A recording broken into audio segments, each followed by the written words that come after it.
Assalamualaikum warahmatullahi wabarakatuh. Saya Masayu Fatia Ulia dari kelas Sistem Informasi Bilingual A akan menjelaskan tentang phishing untuk UAS mata kuliah Komputer dan Masyarakat. Berikut adalah isi materinya. Yang pertama yaitu apa itu phishing, yang kedua jenis-jenis phishing, yang ketiga jalannya aksi phishing, yang keempat yang dilakukan oleh pelaku phishing, yang kelima tips agar tidak menjadi korban, dan yang terakhir cara mengatasinya. Sekarang saya akan menjelaskan yang pertama yaitu apa itu phishing. Phishing adalah upaya untuk mendapatkan informasi data seseorang dari teknik pengelabuan. Data yang menjadi sasaran phishing adalah data pribadi yang melingkupi nama, usia, alamat, data akun yaitu username dan password, dan data finansial yaitu informasi kartu kredit dan rekening. Arti kata phishing yang berasal dari kata phishing yaitu memancing. Kegiatan phishing memang bertujuan untuk memancing orang memberikan informasi pribadi secara sukarela tanpa disadari. Padahal, informasi yang dibagikan tersebut akan digunakan untuk tujuan kejahatan. Kenapa korban mau melakukan hal itu? Pelaku phishing biasanya menampakkan diri sebagai pihak atau institusi yang berwenang dengan melakukan website atau email palsu yang meyakinkan banyak orang berhasil dikelabui. Informasi data phishing yang diperoleh bisa langsung dimanfaatkan untuk menipu korban, atau bisa juga dijual ke pihak yang lain untuk melakukan tindakan tidak bertanggung jawab seperti penyalahgunaan akun. Aksi cybercrime ini memanglah sangat berbahaya. Selanjutnya ada jenis-jenis phishing. Yang pertama ada email phishing. Sesuai namanya, email phishing menggunakan media email untuk menjangkau para korbannya. Jumlah aksi email phishing ini cukup banyak. Menurut data, terdapat 3,4 miliar email palsu yang dikirimkan setiap harinya. Bisa dibayangkan berapa banyak korban yang bisa terjerat aksi ini. Yang kedua ada spear phishing. Spear phishing merupakan jenis dari email phishing. Bedanya, alih-alih menggunakan pengiriman email secara masif dengan calon korban yang banyak, spear phishing menargetkan calon korban tertentu. Biasanya, teknik ini dilakukan setelah beberapa informasi dasar calon korban yang dimiliki, seperti alamat dan nama. Lalu yang ketiga ada walling. Walling adalah langkah phishing yang tidak hanya menargetkan individu secara spesifik, tapi juga individu yang memiliki kewenangan tinggi di suatu organisasi, misalnya pemilik bisnis, direktur perusahaan, manajer personalia, dan lainnya. Dengan demikian, jika tindakan walling ini berhasil, akan banyak keuntungan yang bisa dimanfaatkan dari akses yang didapatkan. Lalu yang terakhir ada web phishing. Web phishing adalah upaya memanfaatkan website palsu untuk mengelabui calon korbannya. Website untuk phishing akan terlihat mirip dengan website resmi dan menggunakan nama domain yang mirip. Hal ini disebut domain spoofing. Bagaimana sebuah aksi phishing dijalankan? Yang pertama, pelaku memilih calon korban. Tahap awal kegiatan web phishing akan dimulai dengan menentukan calon korbannya.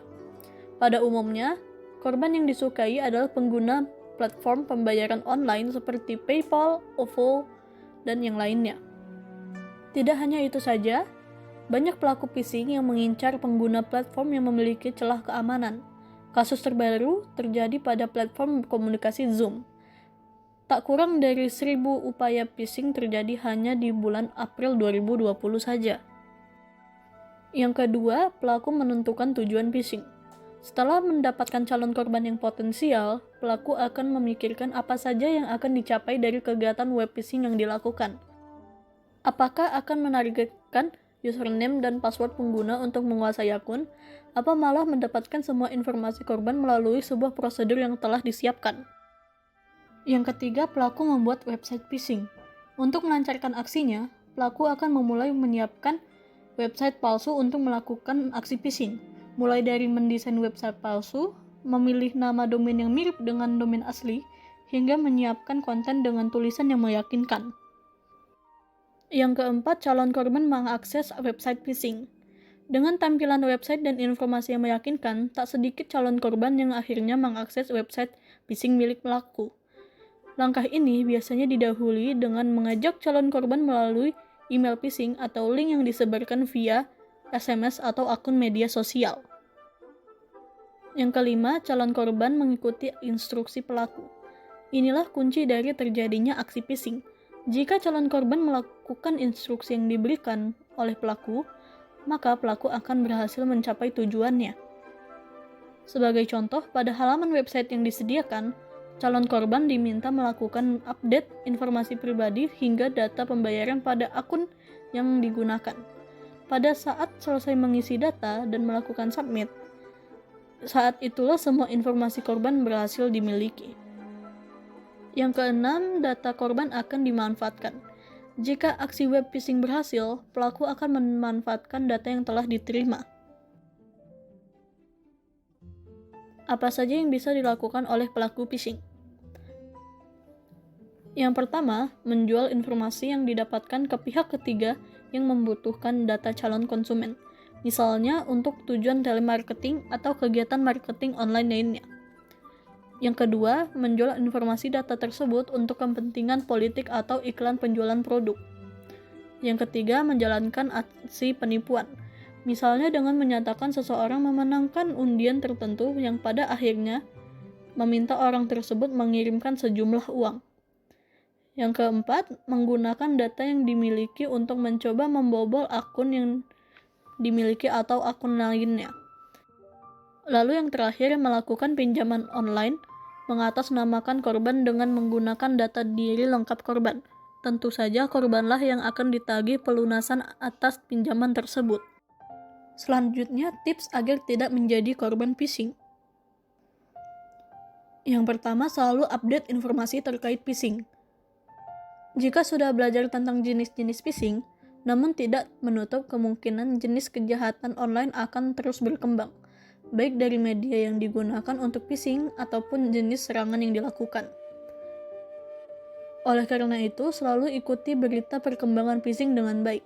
Salah satunya dengan memiliki rasa ingin tahu apabila ada insiden keamanan yang terjadi, seperti kebocoran data pengguna Tokopedia atau Bukalapak beberapa waktu yang lalu. Yang kedua, selalu cek siapa pengirim email. Email phishing masih menjadi jenis kejahatan online yang marak. Untuk itu, Anda perlu berhati-hati ketika mendapatkan email dari pengirim yang mencurigakan. Sebaiknya kita tidak hanya melihat nama pengirimnya, tapi juga alamat email yang mengirimkannya di bagian from field, sebab email tersebut bisa saja palsu. Kita bahkan harus ekstra waspada kalau email yang kita terima terkait dengan perubahan informasi akun, pembayaran, dan hal yang penting yang lainnya. Yang ketiga, jangan asal klik link yang diterima. Meskipun kita menjadi sasaran phishing, belum tentu kita menjadi korban. Kuncinya adalah apakah kita melakukan klik pada link yang telah disiapkan oleh pelaku phishing atau tidak. Seperti yang kita tahu, email dan website untuk phishing dibuat mirip dengan aslinya. Namun, selalu ada hal yang membedakan sumber resmi dengan palsu. Bisa dari form pengisian data yang mencurigakan, bahasa konten yang bukan seperti biasa kita terima, atau lainnya. Jadi, sebelum mengklik link apapun, pastikan link tersebut aman. Yang keempat, pastikan keamanan website yang diakses. Jika kunjungi website yang tidak aman, terutama website yang akan memproses data pribadi atau finansial, hanya lakukan transaksi pada website yang menggunakan SSL saja, yaitu website yang ditandai dengan penggunaan protokol HTTPS. Yang kelima, gunakan browser versi terbaru. Sarana kita untuk melakukan aktivitas online adalah browser. Jadi, selalu gunakan versi browser yang terbaru agar dapat melindungi keamanan data dan privasi kita. Langkah ini penting karena setiap browser merilis versi terbaru, selalu terkait dengan perbaikan pada celah keamanan dan fitur yang lebih efektif. Untuk memudahkan, kita cukup mengaktifkan status automatic update pada tiap browser yang kita gunakan. Yang keenam, waspada ketika dimintai data pribadi. Pada dasarnya, jangan pernah memberikan data pribadi kita ketika mengakses sebuah website, kecuali website tersebut memang resmi dan data kita dibutuhkan untuk menjalankan proses transaksi. Sebagai contoh, terdapat beberapa toko online yang hanya melayani pembelian dari anggota yang sudah didaftarkan. Namun, ada juga yang memperbolehkan transaksi pembelian tanpa harus login. Apapun pilihan kita, lakukanlah yang paling memberikan dampak keamanan minimal. Yang ketujuh, cek akun online kita secara rutin. Tak jarang kita melakukan registrasi ke berbagai platform atau situs dan kemudian tidak pernah menggunakannya lagi. Padahal semua informasi kita masih tersimpan di platform tersebut. Ada beberapa saran yang dapat kita lakukan, yaitu lakukan penghapusan akun dan data jika tidak digunakan, atau kita bisa terus melakukan perubahan password secara berkala di akun tersebut jika masih ingin menggunakan di waktu tertentu. Yang kedelapan, gunakan two-factor authentication. Jika platform yang kita gunakan menyediakannya, selalu aktifkan two-factor authentication atau 2FA. Sistem ini menggunakan verifikasi 2 langkah, yaitu password dan ponsel kita.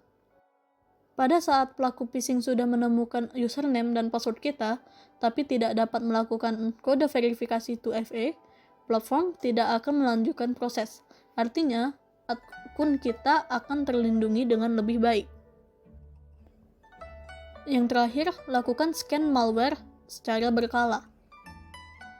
Salah satu serangan dalam phishing adalah meminta kita mendownload file tertentu melalui email palsu yang kita terima. Pada saat melakukannya, bisa saja kita telah mengunduh malware yang akan bekerja di komputer kita secara rahasia. Untuk menghindari hal ini, gunakanlah software anti-malware yang akan melakukan scan secara otomatis sesuai dengan setting yang kita gunakan. Jangan lupa untuk segera menghapus script yang mencurigakan yang bisa saja mencuri informasi pribadi kita. Lalu selanjutnya, cara mengatasi phishing di website WordPress. Ada 4 cara mengatasi phishing di website WordPress. Yang pertama, gunakan plugin untuk membersihkan malware phishing.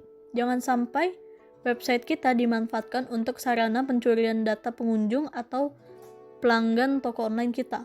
Maka gunakanlah plugin anti-malware di website WordPress kita. Yang kedua, selalu update WordPress.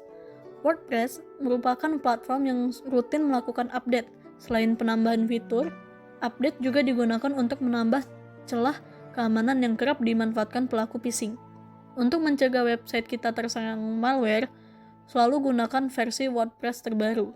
Jika versi WordPress kita masih yang lama, kita akan mendapatkan notifikasi di dashboard WordPress kita agar segera melakukan update. Yang ketiga, pasang sertifikat SSL untuk keamanan website. Seperti yang telah dibahas sebelumnya, peran SSL sangat penting untuk menjamin keamanan transaksi di sebuah website. Jika belum menggunakannya, segera pasang sertifikat SSL di website WordPress kita. Yang keempat, lakukan manajemen penggunaan dengan ketat. Jika website WordPress kita dikelola banyak orang, lakukan manajemen penggunaan dengan baik. Jangan memberikan hak akses admin ke semua orang. Hak akses user harus disesuaikan dengan kewenangan dan kemampuannya dalam menjaga keamanan website dengan baik. Berikut penjelasan dari saya. Kurang lebih mohon maaf. Wassalamualaikum warahmatullahi wabarakatuh.